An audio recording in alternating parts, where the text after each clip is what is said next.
자, 다음은 이제 장문구 지문에 관련된 문제입니다. 같이 한번 보도록 합시다. 자, 장문 사항을 먼저 살펴보게 되면은, 자, 철도공학에 관심이 있는 학생이 교지에 동력분산식 고속열차에 대해 알리는 글을 쓰려고 한다는 거죠. 그렇죠? 요 간단한 한 문장이지만 우리는 이 속에서 많은 정보를 확인을 할 수가 있습니다. 자, 일단 철도공학에 관심이 있는 학생은 바로 누구? 이 글을 쓴 글쓴이라는 거죠. 자, 글쓴이에 대한 정보를 이렇게 제공하고 있죠. 근데 솔직히 말해서 우리가 이런 류의 글과 관련된 내용을 파악을 할 때는 글쓴이에 대한 정보는 사실 거의 쓸모가 없죠. 그렇죠? 자, 일단 그래도 글쓴이는 철도공학에 관심이 있는 학생이라는 걸 알 수가 있습니다.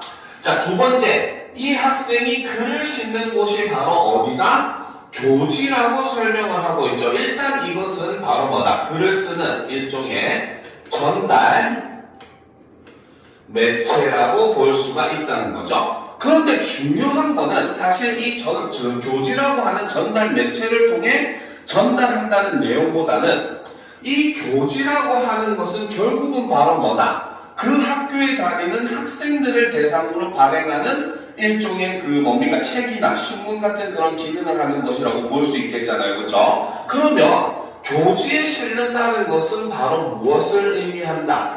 이 글의 예상 독자는 바로 같은 학교 친구들이 이 글의 예상 독자가 된다라는 걸 파악할 수 있다는 거죠. 알겠죠? 자, 그리고 이제 동력분산식 고속열차에 대해서, 자, 이것이 바로 글의 중심 소재 혹은 다른 말로 우리는 설명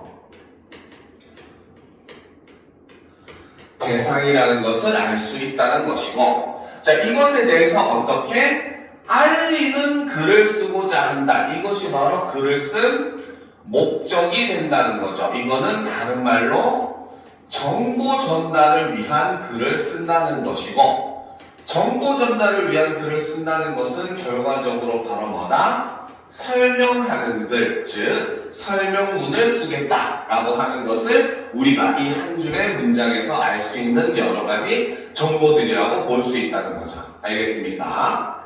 자, 실제로 이러한 내용들은 우리가 굉장히 문제를 풀 때 있어서도 좀 어렵게 나오면 이러한 정보들을 이용한 문제들도 많이 나옵니다. 그래서 물론 이번에는 난이도가 좀 어렵지 않았기 때문에 쉬웠기 때문에 이런 거를 디테일하게 이용하는 문제가 등장하진 않았지만 그래도 나중에 난이도가 높게 나온다면 이런 것도 꼭 잘 여러분들이 파악을 하고 지문으로 들어가셔야 돼요.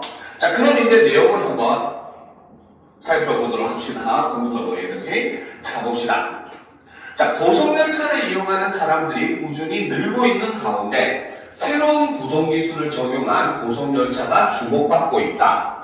320km/h를 자랑하는 이 고속열차는 우리나라 운행 환경에 적합한 동력분산식 기술을 적용하고 있다. 여기서 얘기하는 동력분산식 기술이 바로 뭐다? 새로운 구동기술을 적용한 고속열차라고 볼 수가 있다는 거죠.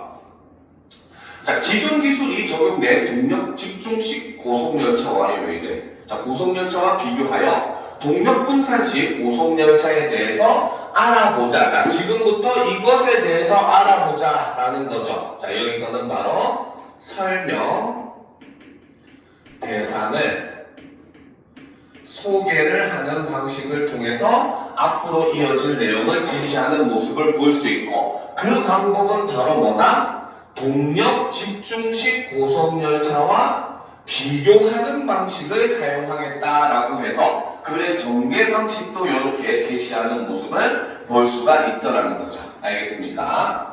자, 그러면 이제 내용을 한번 보도록 합시다. 자, 초기에 도입된 고속열차들은 동력장치가 열차의 맨 앞과 뒤에 위치한 동력차에 집중되는 동력집중식을 적용했다. 자, 여기서 동력집중식이라고 하는 것은 바로 무엇이다? 동력장치가 열차의 맨 앞과 뒤에 위치한 동력차에 집중되어 있는 형태, 이것이 바로 동력집중식이라는 거죠. 자, 그러니까 그러니까 우리가 여러분들 뭐 KTX나 이런 거 다 봤죠? 설마 열차 안 타본 사람 없을 거 아니에요, 그렇죠? KTX에 보면은 앞에 보면 요런 운행하는 칸이 앞뒤로 요렇게 있고 중간에 사람들이 탈 수 있는 객차가 이런 식으로 연결이 되어 있는 모습을 보잖아요. 그렇죠? 이때 동력 집중식은 여기 양쪽 부분에 동력이 집중되어 있는 형태가 바로 동력 집중식이라는 거죠. 그렇죠? 자, 이 방식은 승객이 탑승하는 객차에 동력 장치가 없어 소음과 진동이 적은 장점이 있다. 자, 승객이 탑승하는 객차에는 동력 장치가 없기 때문에 소음과 진동이 적다. 이것이 바로 동력 집중식의 장점이라고 볼 수가 있다는 겁니다. 알겠죠? 자, 그러나 무거운 동력차가 동력이 없는 다수의 객차를 움직여야 하다 보니 가속 능력이 다소 낮을 수밖에 없고, 자, 이것이 바로 동력 집중식의 단점 첫 번째라고 볼 수 있고, 그 다음 두 번째는 선로 손상에 따른 유지 보수 비용이 많이 든다. 이것이 문제점이 있다라는 거죠. 바로 단점 두 번째를 이렇게 제시를 하고 있습니다. 그래서 이 두 번째 문단에서는 바로 뭐다? 동력 집중식의 개념과 동력 집중식의 장점과 단점을 제시하고 있는 부분이라고 볼 수 있다는 거죠. 알겠죠? 자, 그러면 이제 이것과 비교해서 동력 분산식에 대해서 보도록 합시다.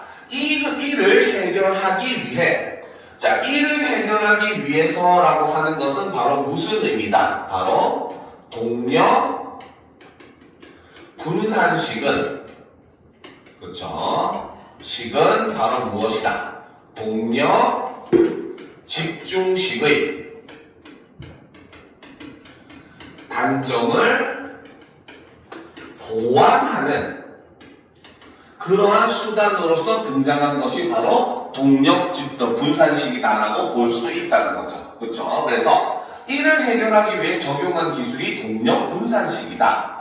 동력 분산식은, 자, 여기서는 동력 분산식에 대해서 이제 설명을 하는 거죠. 바로 이것은 객차 밑바닥에 동력 장치를 분산 배치한 것이 바로 동력 분산식이죠. 그래서 집중식은 아까 뭐다? 여기 앞과 뒤에 있는 운전차에 동력이 집중되어 있는 형식인데, 분산식은 바로 뭐다? 여기에 전부 다 동력 장치를 나누어서 다는 그런 모습을 보여주고 있는 게 바로 분산식이라는 거죠. 자, 그렇기 때문에 가속 능력을 높인 방식이라는 거죠.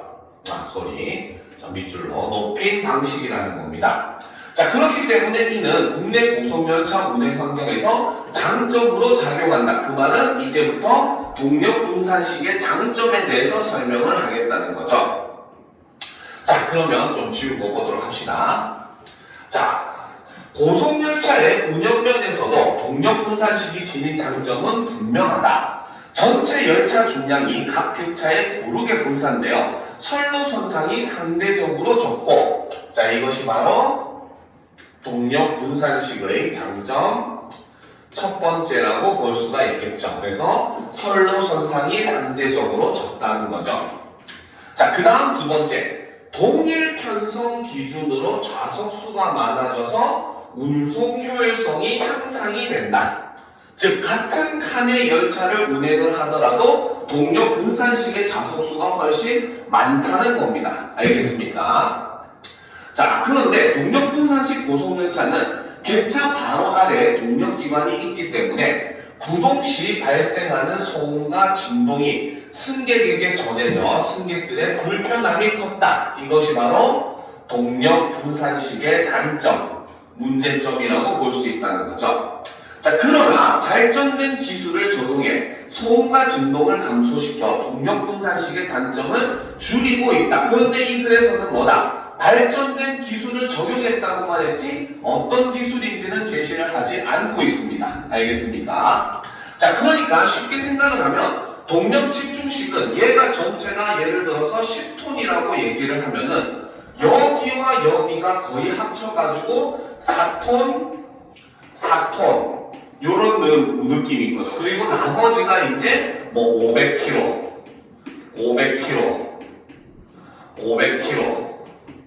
500kg. 이런 식으로 해서 전체 10톤이 되는 그런 형태라는 겁니다. 그러니까 최대한으로 가중되는 선로에 영향을 주는 무게가 4톤으로서 굉장히 높은 모습을 보여준다는 거죠. 그런데 동력 분산식은 동력을 쭉 이렇게 나누어 놓다 보니까 무게도 어때? 나누어지더라는 거야. 그러니까 각 부분마다 뭡니까? 약 2톤씩. 2톤이 아니죠.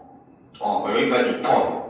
2톤 이렇게 되고 나머지는 1.5톤 내지 2톤 이런 식으로 되겠죠. 그렇죠? 그러니까 최대 한 곳에 높은 무게가 집중되지가 않기 때문에 선로에 확 가해지는 가중이 훨씬 적어지니까 선로 손상도 상대적으로 적을 수밖에 없다는 거죠. 그렇죠? 그리고 동력이 여러 군데 있으니까 가속하는 능력도 훨씬 좋다. 요것을 장점으로 지금 얘기를 하고 있습니다. 알겠죠?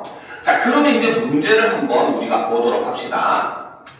자, 윗글을 작성하기 위해 세운 글쓰기 계획 중 초고에 반영된 내용으로 가장 적절한 것은, 자, 초고에 반영된 내용으로 가장 적절한 것은, 이 말은 항상 얘기를 하죠. 바로 뭐다? 본문의 내용과 일치하는 것은, 결국은 이것을 고르라는 문제와 동일한 문제라고 얘기했습니다. 그렇죠? 자, 그러면 첫 번째 봅시다. 동력 집중식 고속열차가 화제가 된 사건을 제시해야 되겠다.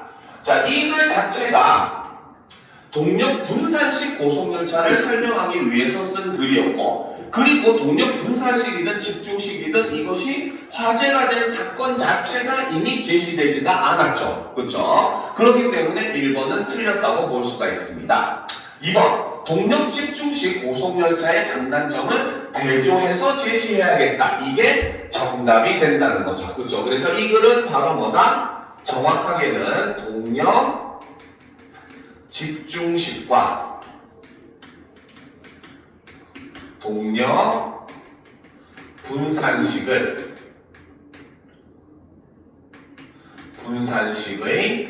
장단점을 제시해서 둘을 비교 대조하는 방법을 사용을 하고 있더라는 거죠. 알겠습니까? 자, 3번. 동력 분산식 고속열차의 동력 장치를 종류별로 제시했다. 이런 내용도 존재하지 않았습니다. 그렇죠? 자, 4번. 동력 분산식 고속열차의 문제를 해결하는 방법을, 그렇죠? 단계별로 제시해야겠다. 동력 분산식 고속열차의 문제를 해결하는 방법 자체도, 그리고 이것도 단계별로 제시되지는 않았다고 얘기했어요. 그냥 발전된 기술로 인해서 해결하고 있다. 이거지. 그쵸? 요런 정도의 내용만 제시되어 있었기 때문에 4번도 틀렸다고 볼 수 있더라는 거죠. 5번. 동력 분산식 고속열차의 중량 감소에 대한 상반된 평가? 그리고 참고로 고속열차가 중량이 감소됐다는 얘기 하지 않았어요. 그렇죠? 즉 바로 뭐다? 동력 집중식은, 그렇죠? 집중식은 바로 앞뒤 운전차의, 그렇죠? 높은 무게가 집중이 되는 형식이라면, 반대로 동력 분산식은 바로 뭐다? 각 열차의 고루 무게가 분포한다고 했죠. 그 말은 즉 바로 뭐다? 총 중량에 대한 언급은 자체가 없었고, 그쵸? 내용을 미루어 봤을 때도 바로 뭐다? 총 중량 자체가 변화하지는 않는다고 볼 수 있어요. 다만 한 곳에 집중되어서 무게가 눌리는, 선로가 눌리는 그런 것은 오히려 집중식보다 적다라고 얘기했기 때문에 이것도 역시 우리가 중량 감소라고 보는 것도 틀렸다고 볼 수가 있더라는 겁니다. 알겠습니까? 그래서 정답은 2번이 된다는 거죠. 알겠습니까? 자, 그러면 이제 10번을 보도록 합시다. 자, 다음은 초고를 읽은 교직 편집부원의 의견이다. 이를 반영하여 A를 작성한 내용으로 가장 적절한 것은 이라고 되어 있어요. 자, 이런 유형의 문제는 선생님이 바로 뭐다? 문제가 제시하는 요구사항, 즉 조건을 잘 보라고 얘기를 했었습니다. 그쵸? 자, 그러면 이제 조건이 어떤 것들이 있는지 한번 살펴봅시다. 물론 이 문제의 조건은 기존에 여러 문제 풀던 것보다는 조금 더 까다롭기는 해요. 알겠죠? 자, 그러면 조건을 봅시다. 비유적 표현을 활용하여 고속열차 구동기술 변화에 의해 대해 언급하고 기술에 대한 관심을 권유하는 것으로 마무리하면 좋겠어. 자, 여기서 첫 번째 조건은 바로 뭐다? 비유적인 표현을 활용해라 라는 거죠. 그쵸? 근데 문제는 여기서 끝이 아닙니다. 두 번째는 바로 뭐다? 바로 고속열차 구동기술의 변화의 의의를 무엇을 통해서 비유를 활용해가지고 설명하라고 했습니다. 알겠습니까? 즉 바로 뭐다? 이 내용이 있고 이 내용이 있으면 되는 것이 아니라 이 내용을 통해서 이것이 나타날 수 있는 문장으로 구성을 해야 된다는 거죠. 그러니까 이 부분이 조금은 복잡을 합니다. 알겠습니까? 자, 그리고 이제 세 번째 조건은 바로 뭐다? 기술에 대한 관심을 권유하는 것으로 마무리를 해라. 이렇게 되어 있죠. 그렇죠? 자, 그러면 이제 우리는 여기서 가장 쉽게 판별할 수 있는 거, 여러분들이 이거는 시험을 칠 때 쓸 수 있는 방법을 알려주는 거예요. 알겠죠? 조건 3개를 딱 놓고 봤을 때 우리가 제일 쉽게 판단할 수 있는 거는 몇 번 조건이겠어요? 몇 번 조건이 제일 쉽게 판단이 되겠어? 바로 3번 조건이죠. 이거는 다른 의견이 없어요. 왜? 비유 같은 경우는 솔직히 조금 헷갈리게 만들면은 여러분들 판단하기 힘들 경우도 있어요. 그치? 그리고 또 더군다나 이 문제에서 요구하는 것은 비유를 통해서 얘를 나타내고 있는가도 한 번 더 판단해야 되기 때문에 비유와 관련해서 판단하는 건 굉장히 좀 복잡한 내용이라고 볼 수 있습니다. 알겠죠? 그러면 여러분들이 시험 칠 때는 뭐다? 일단 3번 조건을 만족하는 것만 뽑아내면 돼요. 그러면 사실 이 문제에서 3번 조건을 만족하는 것은 오직 1번하고 5번밖에 없습니다. 알겠습니까? 그리고 이렇게 해보니까 나머지 극명하게 나타나는 게 사실 5번에는 비유적 표현 자체가 쓰이지가 않았거든요. 그렇죠? 이렇게 만들면 여러분들은 굉장히 쉽게 문제를 풀 수 있는 거예요. 알겠습니까? 답은 1번이 되는 거잖아요. 그렇죠? 근데 선생님은 지금 여러분들에게 왜 이것이 답이 되고 안 되는 걸 설명해 줘야 되기 때문에 요거를 하나하나씩 이제 분석을 해줄 겁니다. 근데 문제를 풀 때는 여러분들은 이런 방법을 쓰는 게 제일 빨라요. 시간을 절약할 수 있는 방법입니다. 알겠죠? 자, 그러면 1번부터 한번 보도록 합시다. 자, 동력 분산 시그로의 변화는 철도 기술 혁신의 신호탄이 될 것이다 라는 거죠. 이 신호탄이 바로 뭐다? 비유적 표현을 사용한 거죠. 그렇죠? 일종의 바로 뭐다? 욕 아니에요. 시발점이 된다. 그렇죠? 욕 아닙니다. 그죠? 자, 그러니까 여기서 얘기하는 바로 뭐다? 동력 분산식으로의 변화는 바로 뭐다? 철도 기술 혁신의 신호탄이 된다. 이것이 바로 뭐다? 기술 변화의 의의를 제시했다고 볼 수 있더라는 거죠. 알겠습니까?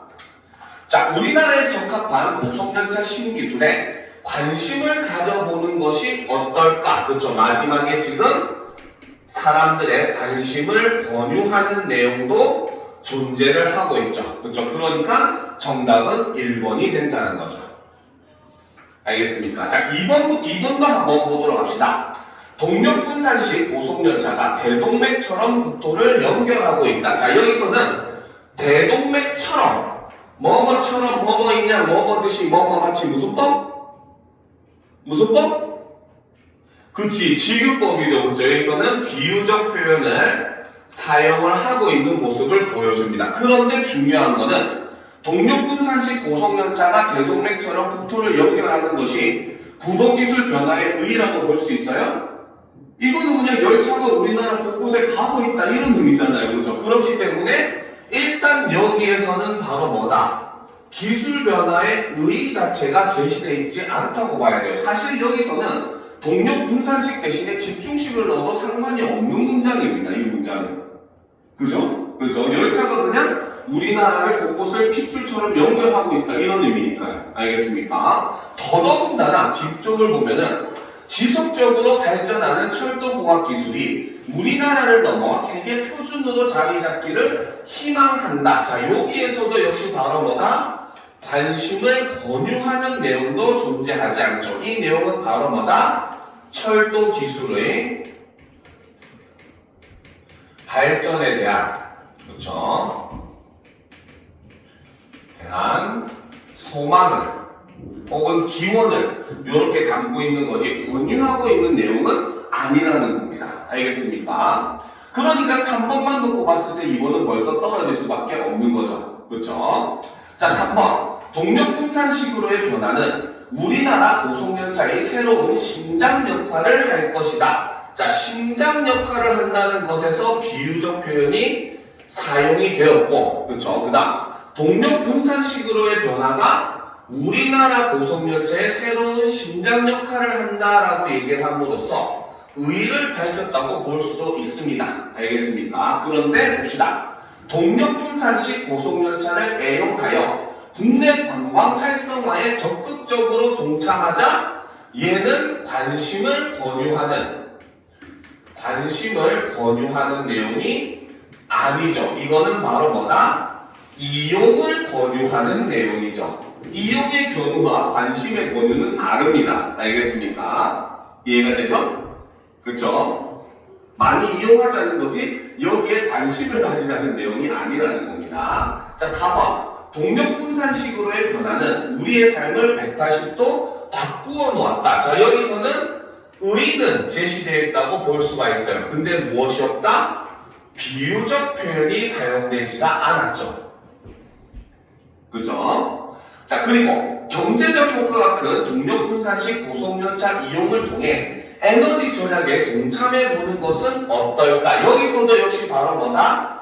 관심을 권유하는 것이 아니라 역시 동일하게 이용을 권유하는 이러한 내용으로 마무리를 했기 때문에 4번도 답이 되지 않는다는 겁니다. 알겠죠? 자, 5번은 열차는 동력분산식 고속열차에 이르기까지 속도와 효율을 추구하며 발전하였다. 자, 이거는 의의라고 볼 수는 있겠지만 역시 비유적인 표현은 사용되지가 않았죠. 그렇죠? 자, 우리 일상을 편리하게 만들어주는 고속열차 신기술에 관심을 가져보는 것이 어떨까? 여기서는 관심을 권유하는 내용도 같이 존재를 합니다. 그런데 5번이 답이 안 되는 이유는 뭐 때문에? 오직 비유가 쓰이지 않았기 때문에. 그렇기 때문에 정답은 1번이 된다는 거죠. 알겠습니까? 자, 그러면 이제 드디어 육모하자 마지막 문제를 한번 살펴보도록 합시다. 그죠? 자, 보기는 학생이 초보를 보완하기 위해 추가로 수집한 자료이다. 자료 활용 방안으로 적절하지 않은 것은 이라는 거죠. 자, 이런 유형의 문제는 여러분들 쌤이 항상 얘기하듯이 여러분들이 먼저 자료를 분석해 보는 게 제일 확실하게 문제를 푸는 방법이라고 얘기했습니다. 그렇죠? 자, 그러면 첫 번째 기억 보고서 자료를 보게 되면 기억-1은 고속열차 이용객 추이를 담고 있는데 2023년에는 1억 1천만 명이, 그렇죠? 그 다음에 2024년에는 1억 1,600만 명이, 그렇죠? 2025년에는 1억 1,900만 명이 고속열차를 이용을 했다라는 거죠. 그렇죠? 그 말은 바로 무엇이다? 이 자료는 지금 시간이 지날수록 갈수록 고속열차를 이용하는 이용객이 증가하는 추세이다 라는 걸 보여주는 자료로 사용을 할 수가 있다는 거죠. 알겠습니까? 자, 그 다음 기억-2 동력과 고속열차 구동방식별 재원을 비교해보면은 자, 가속 성능은 동력 집중식은 316초가 걸리지만 동력 분산식은 212초가 걸린다는 거죠. 즉, 그 말은 바로 뭐다? 동력 분산식의, 그렇죠? 식의 가속 성능이 훨씬 뛰어나다. 그렇죠? 그 이유가 바로 뭐다? 최대 속도에 도달하는, 그렇죠? 도달 시간이 훨씬 짧다. 시간이 짧다는 것을 보여준다는 거죠. 그렇죠? 자, 그리고 두 번째, 동력 집중식은 1편성 기준 좌석수가 379석인데 동력 분산식은 515석이라는 거죠. 그 말은 바로 뭐다? 동일편성, 1편성 기준이라고 했습니다. 그렇죠? 그래서 동일편성 기준, 그렇죠? 동력 분산식의 좌석수가 훨씬 많다. 요거를 보여준다는 거죠. 즉, 기억 다시 2번의 자료 같은 경우는 바로 뭐다? 동력 분산식의 장점을 설명하기 위한 근거로서 자료를 이용하면 굉장히 효율적으로 우리가 이용을 할 수 있다는 겁니다. 무슨 말인지 알겠죠? 자, 그러면 이제 두 번째 신문기사의 내용을 한번 살펴보도록 합시다. 자, 내모내모공사는 고속열차 땡땡에 동력 분산식을 적용하고 운전실 객차에 좌석을 배치하여 좌석수를 늘렸다고 한다라는 거죠. 자, 이것이 바로 그쵸? 바로 동력 분산식의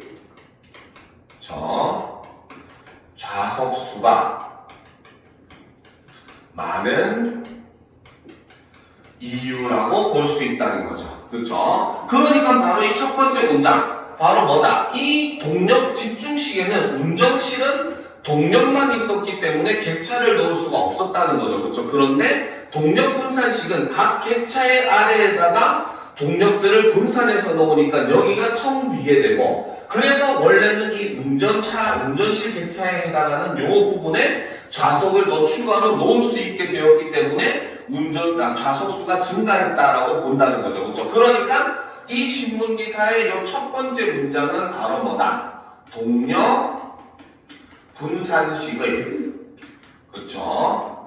좌석수가 많다라고 하는 장점을 보여주기 위한 근거로 역시 사용을 할 수 있고, 이것은 바로 뭐다? 기억-2와 연계를 해도 충분히 이러한 내용을 도출해낼 수 있다는 거죠. 알겠습니까? 자, 근데 두 번째 내용 역시 봅시다. 고속열차 땡땡은 객실 바닥에 흡음재를 설치하고 플로팅 플로어 바닥 패널이 바닥에서 떠있는 형태 기술을 적용해 소음과 진동을 줄였다. 자, 이것은 바로 뭐다? 동력 분산식의 그렇죠?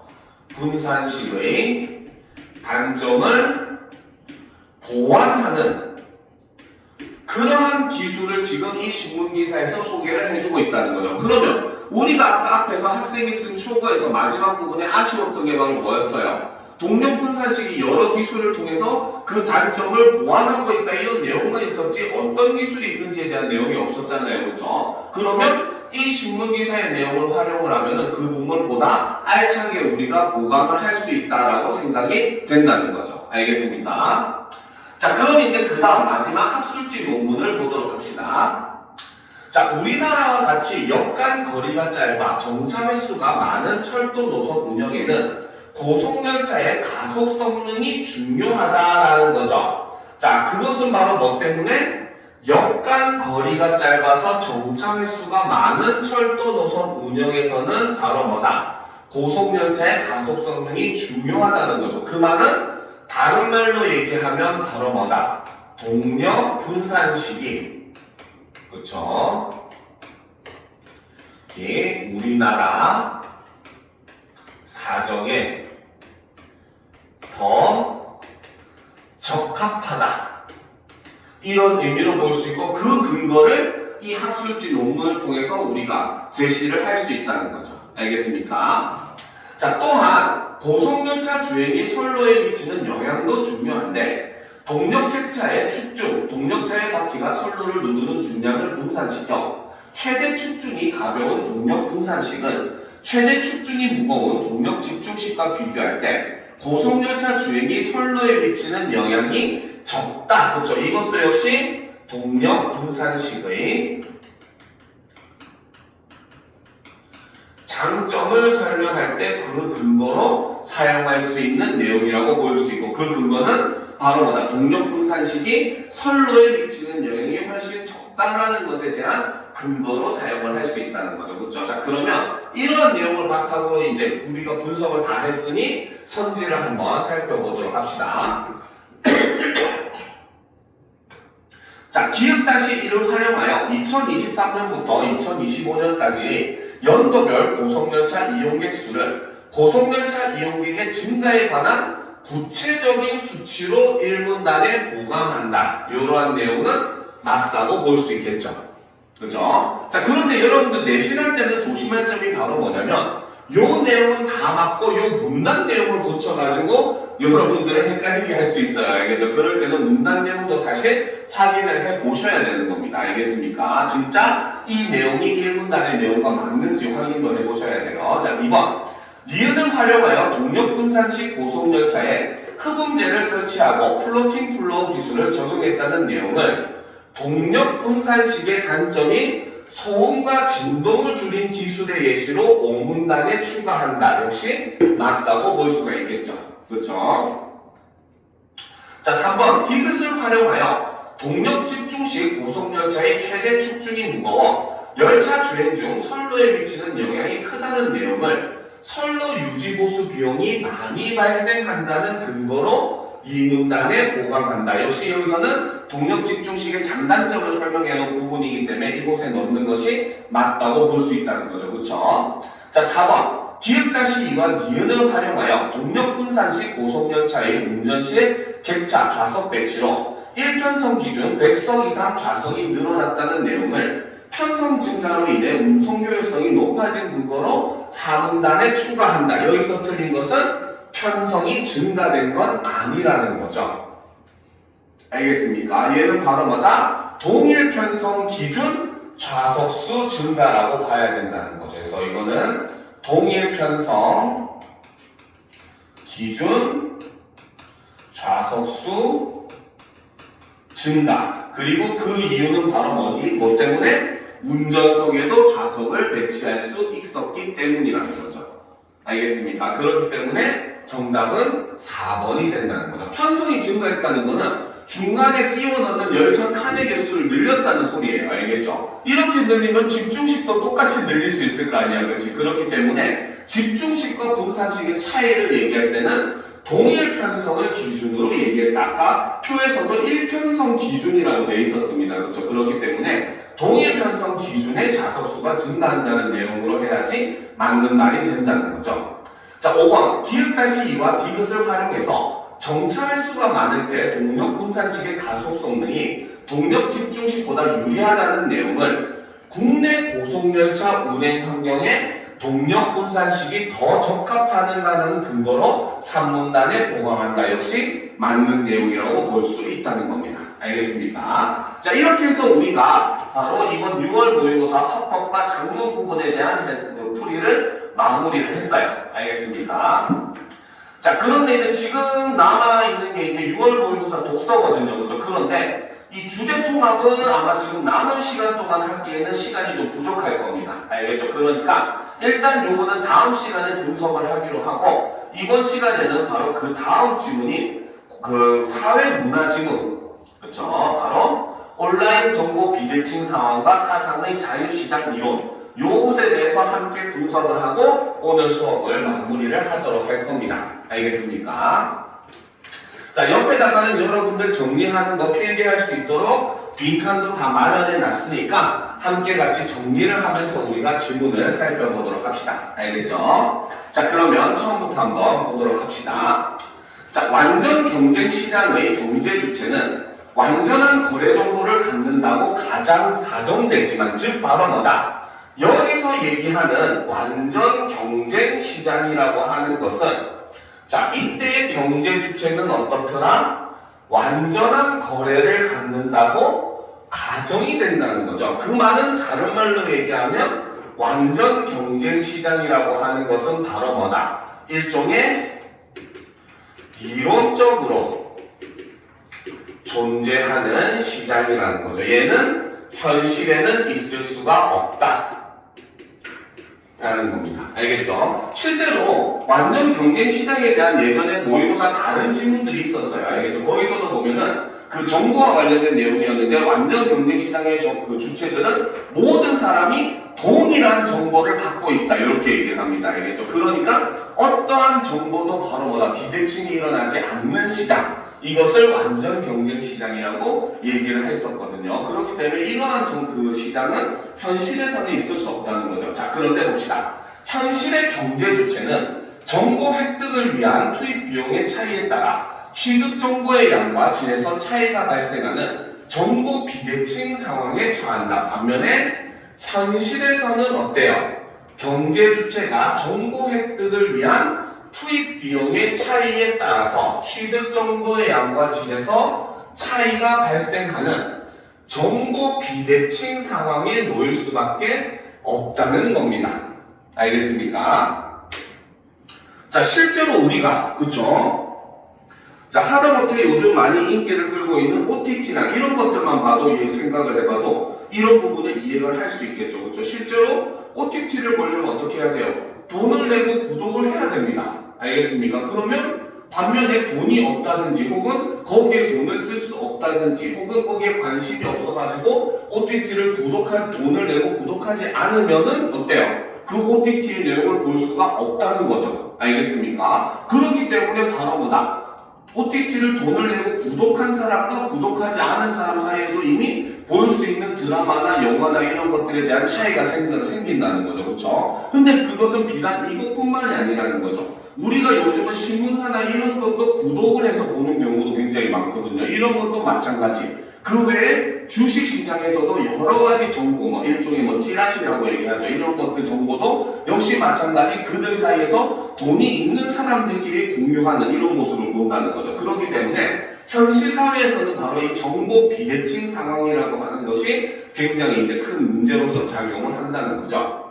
자, 이때 대표적인 정보 비대칭 상황은 거래 한쪽이 상대방에 비해 정보를 더 적게 가지는 경우이고, 이때 정보를 적게 가진 경제 주체는 낮은 품질의 상품을 상대적으로 더 비싼 가격에 선택하는 역선택 문제에 직면한다라는 거죠. 자, 여기서 역선택 문제라고 하는 것은 바로 무엇이다?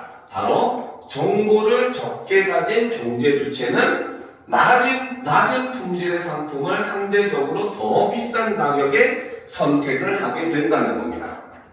알겠죠? 자, 실제로 우리가 여러분들 단통법 이런 말 들어봤죠? 그죠? 단말기 통신법 이런 거 얘기 들어봤죠?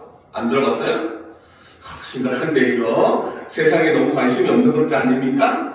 자, 예전에 이제 얼마 전에 폐지가 돼서 실제로 폐지된 지 한 1년도 안 됩니다. 알겠습니까? 자, 이 단통법이라고 하는 게 이제 얼마 전에 폐지가 됐는데 그 전에 이제 만들어진 지도 한 10년 정도 됐어요. 알겠죠? 이 법이 처음에 만들어진 이유가 바로 뭐였냐면은 지금도 이제 현재 그런 모습들이 있긴 한데 가끔씩 인터넷 카페나 이런 것들을 통해서 성지다 이래가지고 휴대폰을 굉장히 싸게 살 수 있는 그러한 그 업체의 정보나 이런 것들을 암암리에 사람들이 공유하고 그런 업체들이 몇몇 손님들에게만 자신들의 이제 일종의 확 손님을 끌어들이기 위해서 몇몇 손님들에게 굉장히 싸게 단말기를 제공하는 굉장히 할인을 많이 해주는 그런 프로모션들을 굉장히 많이 했거든요. 그러다 보니까 국가에서 갑자기 무슨 얘기를 하냐면은 아니 어떻게 정보를 가진 사람과 안 가진 사람이 똑같은 단말기를 다른 가격에 살 수 있느냐, 모두가 비싸게 사, 이런 의미로서 단통법이 만들어진 겁니다. 알겠죠? 그래서 단통법이 시행이 되면서 단말기에서 할인할 수 있는 가격이 제한이 되버렸어요. 최대 금액의 30%인가 20%인가 밖에 할인을 못 해주고, 그 다음에 이제 단말기를 자급제로 사게 되면은 요 통신요금에서 20% 할인해주고 이런 식으로밖에 할인이 딱 일정 금액 정해져 버린 거예요. 근데 이 법이 시행되고 몇 년이 흘러보니까 정작 이 법으로 이득을 보는 거는 국민이 아니라 오히려 통신사였죠. 왜? 광고할 필요가 없어진 거야.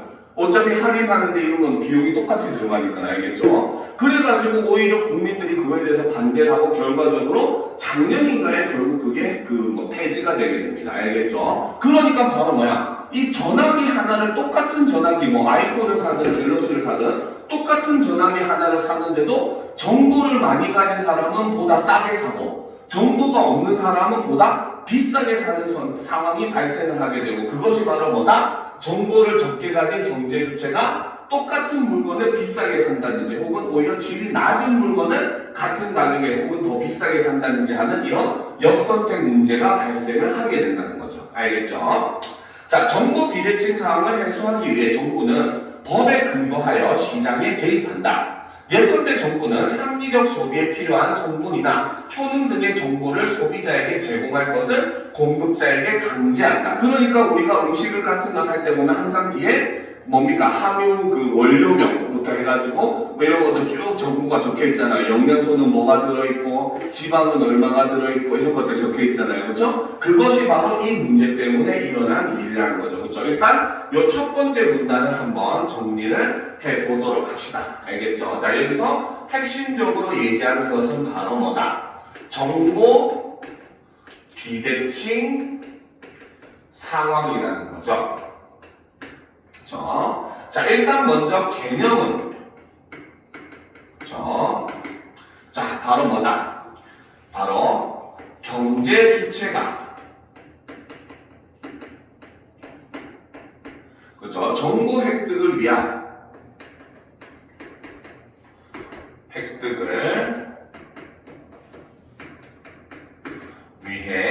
투입한 비용의 차이에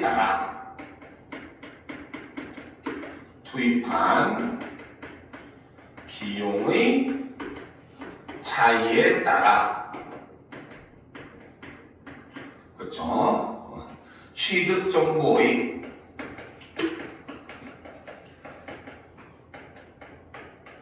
양과 질의 차이가 발생하는 것이 바로 정보 비대칭 상황의 개념이라고 볼 수 있다는 거죠. 알겠죠? 자, 그리고 이로 인해서 발생되는 대표적인 문제 상황이 바로 무엇이다? 상황이 바로 역선택 문제라는 것이 발생을 한다는 거죠. 자, 이때 이 역선택 문제라고 하는 것은 바로 뭐다? 얘는 바로 정보를 적게 가진 경제 주체가 그쵸? 낮은 품질의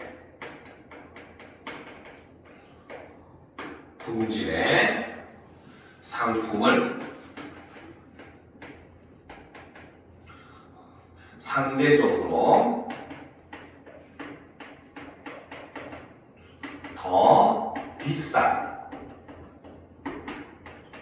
가격에 구입을 하게 되는 이러한 문제를 바로 역선택 문제라고 하고, 그렇기 때문에 이것을 위해서 바로 뭐다? 정부의 개입을 하는 현상이 나타나고 있다라고 볼 수 있더라는 겁니다. 알겠죠?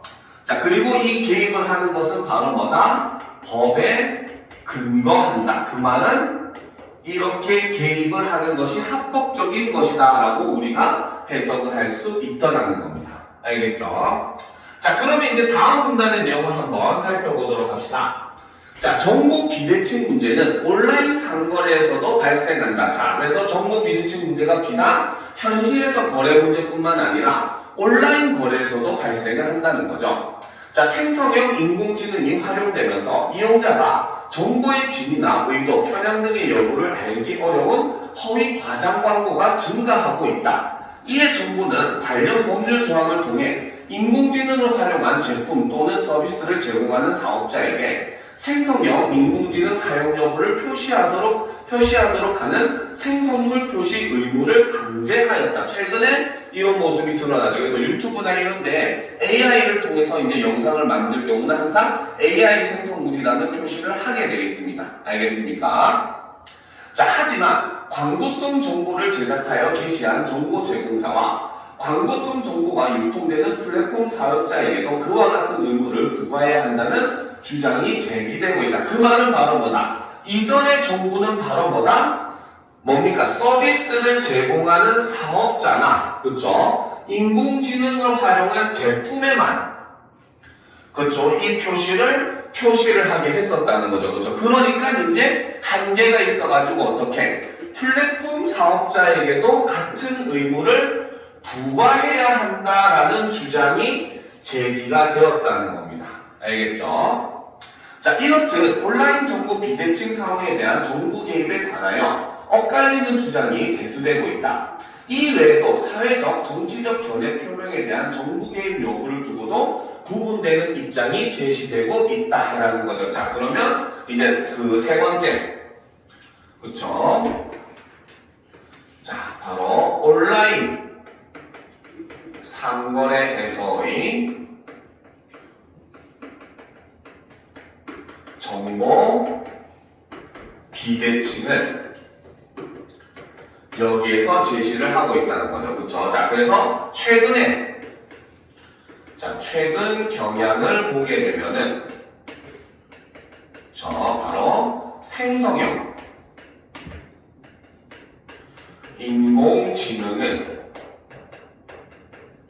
활용을 하는 이런 모습을 볼 수가 있고, 이를 통해서 바로 뭐다? 그렇죠? 바로 허위 과장 광고. 특히 이 광고는 바로 어떤 광고? 이용자가 그렇죠? 정보의 진위나 진위, 의도, 편향 등을 판단하기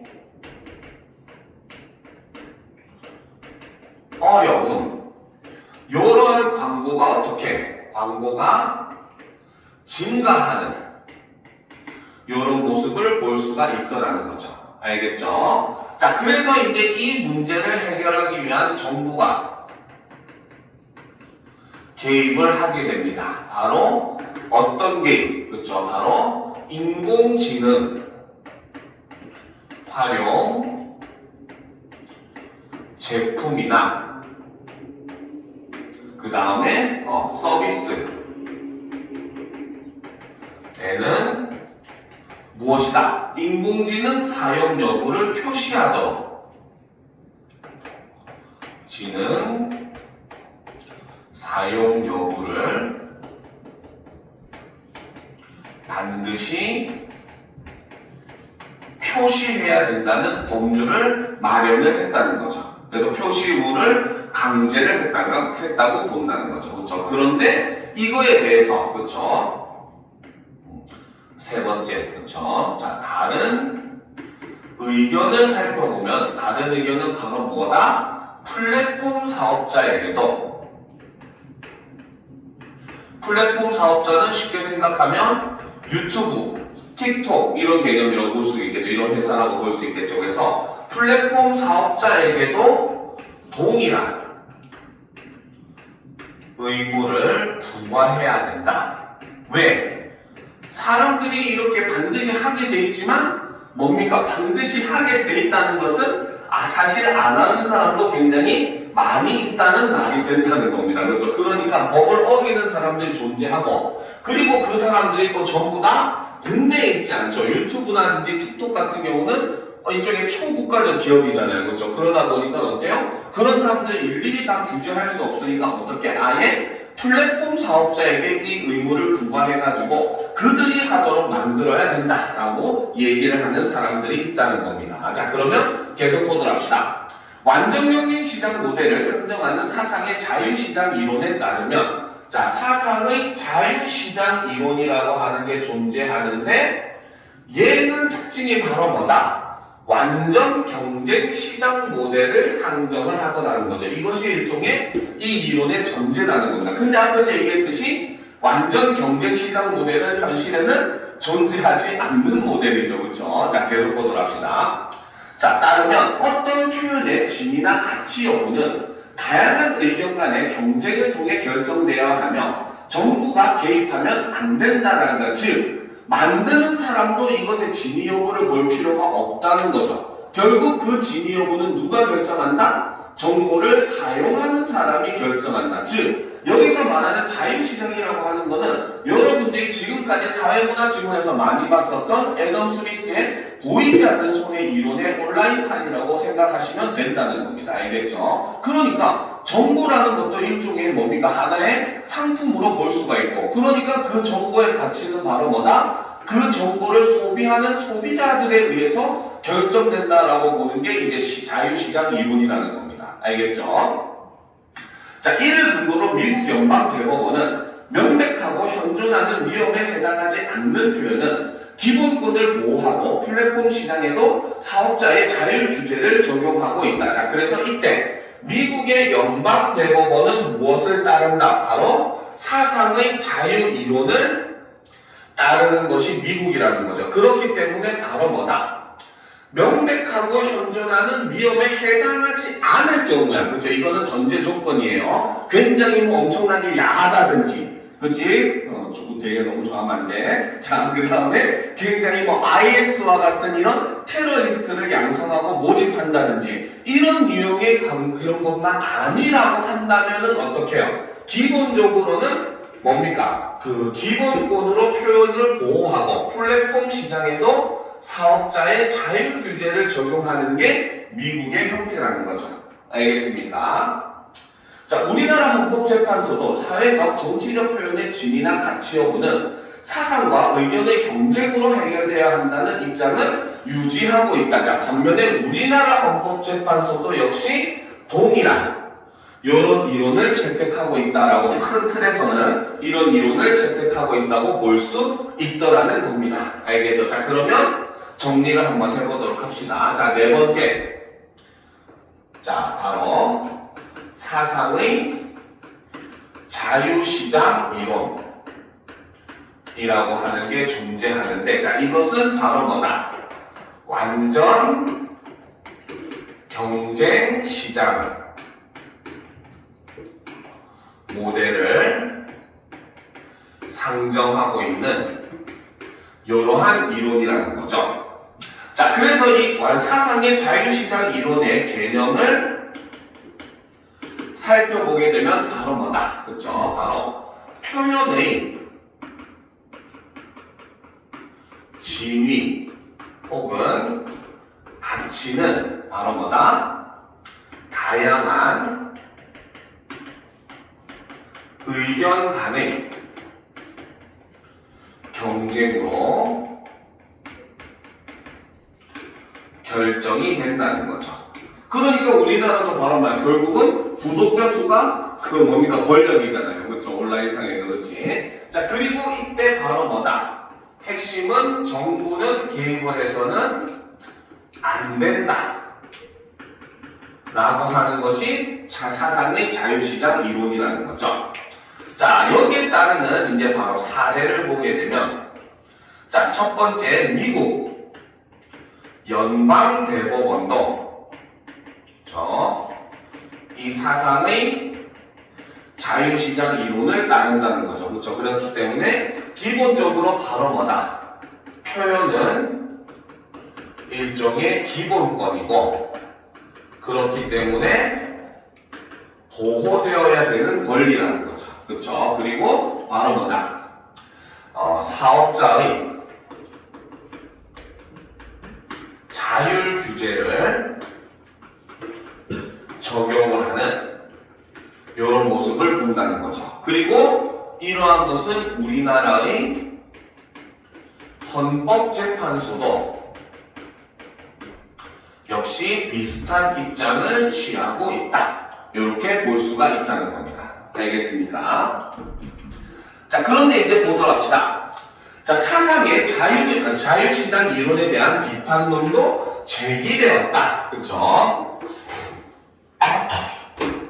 자, 여기서는 바로 사상의 자유시장 이론을 비판하는 내용을 얘기를 해준다는 거죠.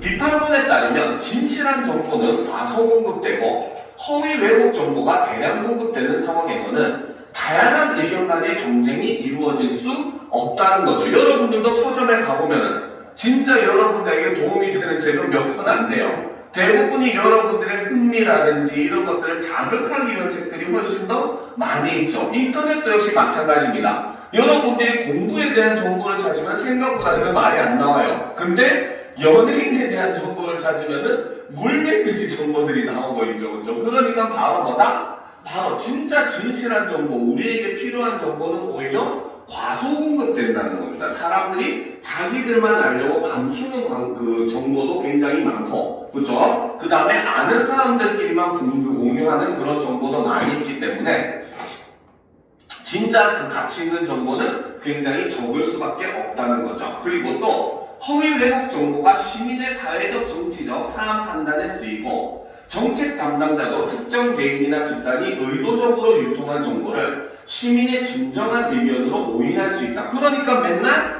그 선거가 일어날 때마다 뭡니까? 물론 이번에는 선관위가 매우 크게 잘못하긴 했지만, 근데 우리가 가만히 되돌아보면 투표만 있으면 항상 뒤따라오는 게 음모론, 부정선거에 대한 음모론이 항상 뉴스나 이런 데서 나오고 있잖아요. 그렇죠? 그러니까 이런 것들이 과연 진짜 진실한가? 물론 이번은 진실하죠. 너무나 잘못했죠. 선관위가. 그렇지? 그래서 이번은 진실하지만 이전까지는 우리가 그걸 확인할 수 있는 근거가 없었어요. 그렇죠? 그런데 이것이 진짜 맞는지 안 맞는지, 혹은 정치적인 목적을 가지고 이러한 정보가 풀어졌는지, 이런 걸 우리가 알 수가 없다는 겁니다. 알겠습니까? 자, 이러한 입장에 따라서 비판론은 민주주의 의사결정의 왜곡을 막기 위해 플랫폼과 정부의 공동규제가 강화되어야 한다고 주장한다. 표현의 자유가 기본권이라는 점을 감안해 법적 근거를 갖추되 유해하거나 불법적인 정보를 플랫폼 사업자가 사전에 자율적으로 삭제하거나 차단하고 미흡하면 사후에 정부가 규제해야 한다는 것이다. 그래서 여기서는 지금 비판론을 제시를 하고 있다는 거죠. 그렇죠? 그래서 핵심은 바로 뭐다? 진실된 정보는 과소 공급되고 허위 왜곡 정보가 대량 공급되는 상황에서는 다양한 의견 간의 경쟁이 이루어질 수 없다라는 거죠. 그렇기 때문에 바로 뭐다? 민주주의 의사결정의 왜곡을 막기 위해서 플랫폼과 정부의 공동규제가 강화되어야 한다 라고 보는 게 비판론의 입장. 즉 자유의 시장 이론에서는 바로 뭐다? 정부는 개입해선 안 된다라고 보는 거고, 비판론은 정부가 적극적으로 개입해야 된다라고 보는 입장이라는 겁니다. 알겠습니까? 자, 일단 요것도 우리가 정리를 한번 해보도록 합시다. 자, 여러분들은 밑에다 그대로 이어서 쓰면 되겠죠. 이렇게 반대되는 입장. 자, 다섯 번째는 바로 사상의 자유시장 이론에 대한 비판론의 입장을 이렇게 제시를 하고 있죠. 그렇죠? 자, 이때 이 비판론의 입장은 바로 무엇이다? 바로 진실한 정보는 과소 공급이 된다. 그리고 거기에 플러스 바로 뭐다? 허위 왜곡 정보가 바로 뭐다? 대량 공급이 된다는 거죠. 자, 그렇기 때문에 이를 통해서 바로 뭐다? 다양한 의견 간 경쟁은 불가능하다는 거죠. 그렇기 때문에 이 비판론에 따라서는 바로 뭐다? 바로 플랫폼과 정부의 공동 규제가 강화되어야 한다라고 하는 게 이 비판론의 입장이라는 겁니다. 알겠습니까? 자, 그럼 이제 마지막 문단을 봅시다. 정부 개입 여부에 대한 엇갈린 논의는 헌법재판소의 실명 확인 사건에서 표면화되었다. 선거운동 기간 중 게시판 이용자의 실명 확인 조치를 하지 않은 인터넷 언론사를 제재하는 법률 규정의 위헌 여부에 대해 헌법재판소 다수 의견은 해당 규정이 위헌이라고 결정하였다. 반면 소수 의견은 비판론과 같은 위치에서 허위 왜곡 정보는 토론 등 자율적 방법으로 교정되기 어렵다고 주장하였다. 플랫폼과 인공지능 활용이 일상이 된 시대에 새겨봐야 할 대목이다라는 거죠. 그래서 이것의 대표적 사건이 바로 무엇이다? 바로 헌법재판소의 실명 확인 사건이라는 거죠. 소위 실명 확인 사건. 실제로 그때도 굉장히 많은 말들이 떠돌았어요. 왜? 막 그 선거 그 홈페이지나 이런 데 댓글 단 사람들의 RP를 추적해봤더니 군대보다는 뭐 국외, 해외가 더 많다든지 그 특정 국가, 그 국가의 그 경우가 굉장히 많다든지 이런 내용의 그 뭡니까 그 뉴스 보도나 이런 것도 굉장히 많았었거든요. 그렇죠? 그렇다 보니까 실제로 이제 인터넷에 이런 특히 선거와 관련된 내용을 할 때는 실명제를 실시해야 된다. 라고 하는 이러한 여론이 굉장히 많았지만 어쨌든 우리나라 헌법재판소는 앞에서 얘기했듯이 기본적으로는 사상의 자유시장 이론을 따르고 있기 때문에 다수는 그래도 그것이 위헌이라고 결정을 했다는 거죠. 하지만 반면에 그 몇몇 소수의 헌법재판소 그 판사들 중에서는 바로 뭐다 이런 정보 자체가 허위 왜곡된 정보도 다수 존재하기 때문에 이 실명제를 실행하는 것이 맞다라고 주장하는 판사들도 존재해야 했다는 겁니다. 알겠죠? 그래서 어떻게 보면 이 사건이 바로 뭐다 자유시장 이론과 바로 비판론이 극명하게 부딪힌 대표적인 사건이다라고 볼 수 있다는 거죠. 알겠습니까? 자, 그렇기 때문에 어떻게 보면 이런 문제는 우리 현대사회가 가지고 있는 극심한 문제예요. 알겠죠? 결국은 바로 뭐다? 현대사회는 정보가 곧 돈이 되는 사회입니다. 예전처럼 그냥 정보가 많으면 좀 편하고 한 정도가 아니에요. 알겠습니까? 그러다 보니까 이 사회에서는 정보의 비대칭이 이전보다는 더 심해질 수밖에 없고 특히 그것이 극명하게 드러나는 것이 바로 주식시장이라고 볼 수 있겠죠. 보다 많은 정보를 가진 사람은 뭡니까? 훨씬 더 좋은 주식을 사가지고 더 많은 돈을 벌게 되는 것이고 반면에 정보가 없는 굉장히 그냥 간단하게 조금씩 개인적으로 하는 사람들 중에서는 이득 보는 사람 생각보다 거의 없습니다. 알겠죠? 왜? 대부분이 정보의 양이 적다 보니까 뭡니까? 제대로 된 우량주를 사기보다는 굉장히 부실한 주를 사게 되고 그러다 보니까 오히려 손해를 보는 경우도 굉장히 많이 있더라는 겁니다. 알겠습니까? 그래서 이러한 모습들을 통해서 이러한 정보의 비대칭 현상 특히나 최근에는 이 글에서도 나오지만 이런 것들이 바로 우리 최근에 이런 모의고사에 나오는 가장 극명한 이유는 바로 생성형 인공지능에 관련된 문제와 결합이 되어 있기 때문이라고 볼 수 있다는 거예요. 알겠죠? 그래서 현재는 뭐 제미나이라든지 그 다음에 클로드라든지 그 다음에 뭐 이런 것들 뭐 챗GPT라든지 이런 생성형 인공지능이 많은 일들을 하고 실제로 그로 인한 것들에 대한 성과가 나오고 있죠. 실제 생성형 인공지능으로 그 생성한 논문이 논문 심사를 통과한 사건도 있었고, 그렇죠? 실제 그런 일들이 굉장히 많이 있는 상황입니다. 그러다 보니까 이러한 정보를 우리가 어떻게 정보가 물밀듯이 밀려오는 시대에 우리가 정보를 어떻게 받아들여야 하는가 이것에 대해서 돌아보는 의미로서 어떻게 모의고사에 이런 질문을 실었다고 볼 수 있다는 겁니다. 알겠죠? 자, 오늘 수업은 여기까지 하겠습니다. 오늘 한 것 중에 다른 거는 궁금한 거 없죠? 그렇죠? 자, 오늘은 여기까지 하고 나머지 독서 문제는 여러분들 좀 풀어오도록 하세요. 알겠죠? 그리고 다음 시간에 나머지 질문들 같이 분석을 할 겁니다. 알겠습니까? 오늘 고생하셨습니다.